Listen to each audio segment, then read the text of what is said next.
Hi, I'm Angel, final year student from Nanda Siddha Medical College and Hospital. நான் வந்துட்டு அமனோரியா and லுக்கோரியா condition பற்றி explain பண்ண போகிறேன்.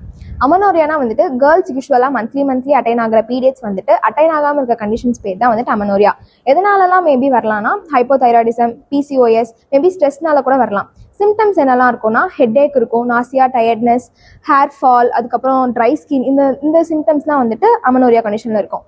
லுக்கோரியானா வந்துட்டு வெள்ளை கசிவு அப்படின்னு சொல்லுவாங்க. இது எதனாலலாம் காசு ஆகலாம்னா மோஸ்ட்டாக இன்ஃபெக்ஷனாலையும் வரலாம், இல்லைனா நான் இன்ஃபெக்ஷனாலையும் வரலாம். அதுக்கப்புறம் ஹைப்போதைராய்டிசம், செக்ஷுவல் சேஞ்சஸ்னால, புவர் ஹைஜீனால இதனால காசாகும்.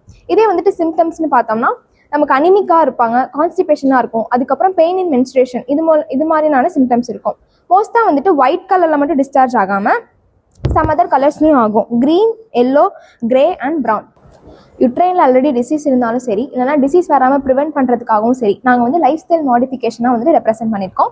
நேச்சுரலாக ஃபுட்ஸ் மூலியமாகவும், இல்லைனா வீட்டில் இருக்க ட்ரீஸ் மூலியமாகவும், இல்லைனா யோகாசனம் மூலியமாகவும் வந்துட்டு நம்ம யுட்ரைனை வந்துட்டு ஸ்ட்ரென்த் பண்ணிக்கலாம். இதை வந்துட்டு யூஸ்வலாக பார்க்குறதும் கேட்குறதும் மட்டும் இல்லாமல் லைஃப்பில் வந்து ஃபாலோ பண்ணோன்னா கண்டிப்பாக பாடியை வந்துட்டு ஹெல்த்தியாக மெயின்டைன் பண்ணிக்க முடியும். நோயற்ற வாழ்வே குறைவற்ற செல்வம். தேங்க்யூ.